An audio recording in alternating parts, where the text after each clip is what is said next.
Hi JCS ICT families. I wanted to take a minute and show you how to access your home study assignments for your homeschool days.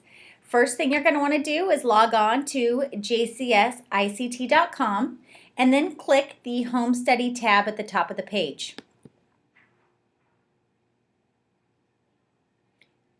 Once you get to the Home Study page, you'll see that any announcements regarding home study will be listed here at the top.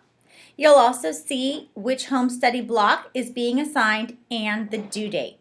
Our home study is divided into about 10 blocks per year. Most of the blocks are about 4 to 5 weeks, and you're going to be working on assignments for that chunk of time and then turning them all in on the due date listed. Sometimes our teachers in our middle school in particular will have students turn in math worksheets or other assignments throughout the learning period time. So if there's a different date listed on the assignment paper, please turn it in according to the date listed there. All other assignments are due on the final due date, which is listed here and also on your paperwork. I'll go over that a little bit so it's not too confusing. To find your child's work, you're going to just scroll down and look for their grade level. On their grade level, you'll see their teacher's name and their teacher's email address in case you need to get a hold of the teacher for any communication purposes. And then you'll see links related to that grade level. By clicking on the link, you'll have access to all the information you're going to need for that student. So for example, this is the first grade newsletter. So you'll have this information all pertaining to first grade. And if you go back, then you'll find their Block 1 assignment log. The Block 1 assignment log looks very similar for all of our grade levels. Again, in the top corner, we'll have the teacher's name and the teacher's email address so that you can access them if you have any questions during your home study days. The due date is also here at the top of the page for you. And then there's some instructions on how to use the assignment log and about the project that's included in the assignment log. If you'll scroll down, you'll see that assignments are organized by the homeschool day. So for August 26th, these are all of the assignments that you'll be working on with your child. As your child completes the assignments, you'll initial in the box right here that it's been completed to both grade level expectations and your expectations. You are the teacher on the homeschool days, and so please make sure that the assignment is completed to the best of your child's ability before you go ahead and initial that box and turn that in. We've reviewed this with the children too, that you are in fact their teacher on these homeschool days. So if they're not completing assignments to your satisfaction or to what you think the teachers would be satisfied, hold off on giving that parent initial until it's done fully and completely. As you go down the assignment log, you'll see that each day is organized by the date and that you can find the assignments that you need right there.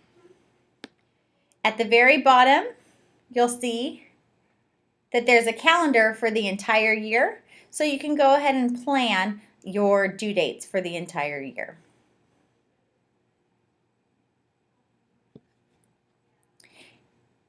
To find the worksheets that go along with the assignments listed on the assignment log, just click the other links that are below under that grade level.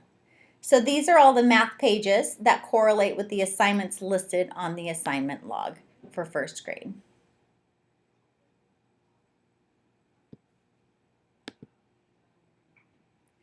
And then along with the math assignments, there's also a project for our first graders, and this is the information on that project. Should you ever run into difficulty printing these out at home, run out of ink, or your printer jams on you, just give us a call at the front office and the ladies at the front would be happy to help you out. Going down to 6th, 7th, and 8th grade, I wanted to show you what I was talking about in regards to some different due dates. Let's take a look at 7th grade math, for example. You'll see that on the top of this math worksheet, Mrs. Nas has included some notes about the assignment, and she's also said that the assignment is due on Monday, August 29th.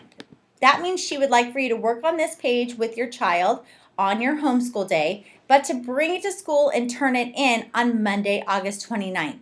This will help your child stay on pace with what they're learning in class, and it'll allow her to better assess if students are understanding it or having difficulty and how to adjust her instruction accordingly. So be on the lookout. If you do see a different due date listed here on the top of the page, that means that that paper is due on that due date. Everything else can be held until the final due date.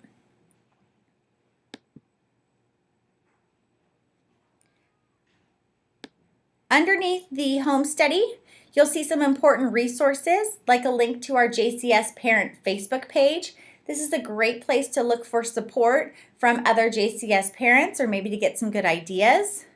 Common Sense Media is a really great website for everything related to digital citizenship and making sure that our students are using the internet in a very safe way. There's lots of great parent resources on there. And then this is our IXL. IXL is really important. It's our online math program that you'll see listed in our assignment log. To log on to IXL, you're going to go ahead and click the link here.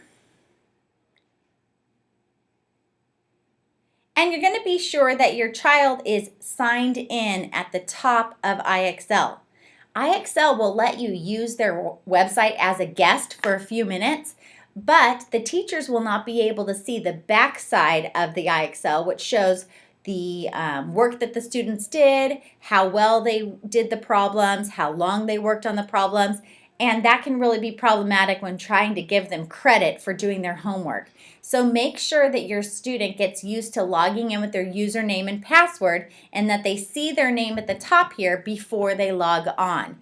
They can find their username and password in their student planner in grades 4 through 8, and our younger elementary kiddos can find that from their teacher. The teachers will be sending that home in the communication folders or perhaps in the email. So check those two places and see if you get your username and password there, or email your teacher and ask for it so that you make sure that your child is getting credit for what it is that they're working on.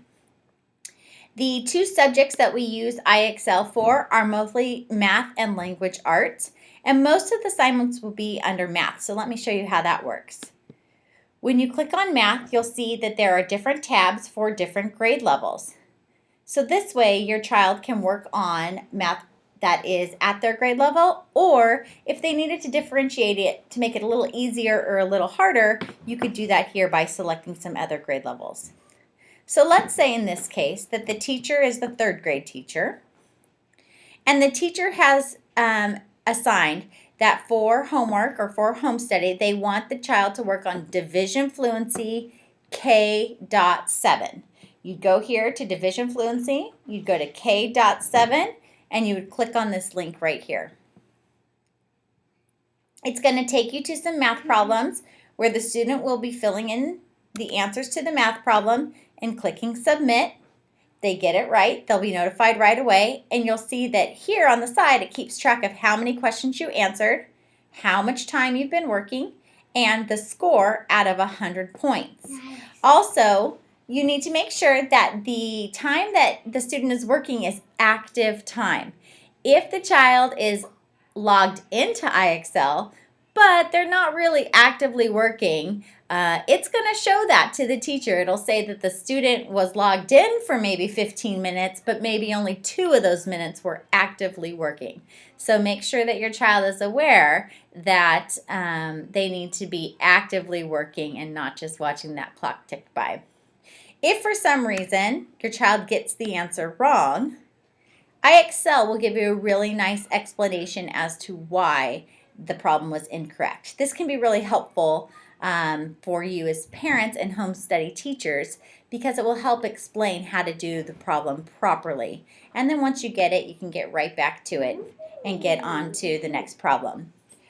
Sometimes teachers will ask students to work on a certain number of problems. Sometimes they'll ask them to work for a certain amount of time, and sometimes they'll be asking them to work for a SMART score. Maybe they want them to get a SMART score of 80 or higher. So that's what they mean, and that's where you can check to see that you are meeting the teacher expectations there.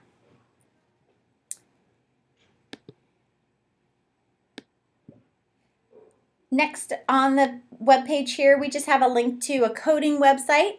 This is a great way for students to get familiar with writing computer code. Down below here, this is a great resource for parents who are looking to purchase extra curriculum for their students to work on at home. Teachers Pay Teachers has a lot of great teacher-created curriculum that's Common Core aligned and very engaging. There's also a lot of free things on that website as well, so you can check that out. DanceMat Typing is a great place for younger kids to learn some typing skills in a fun way. And then our Raz Kids is a place where our students kindergarten through 4th or 5th grade can read books online. So the teachers will be setting up accounts, and the students will be working on this both in class and on home study to read through books online and answer questions. And so the same thing like iExcel, the teachers will be monitoring that on the back end to see how many books the students are reading and if they are progressing towards their expected reading levels. So that is our home study in a nutshell. That is the best place to find it. On average, each home study day should take you approximately 4 hours. So, you can kind of gauge there. If it's taking you longer than that, or if you're getting through the day really quickly, communicate with the teachers and they can really help you to adjust and plan your home study day. I hope you find that video helpful and you have a great home study day.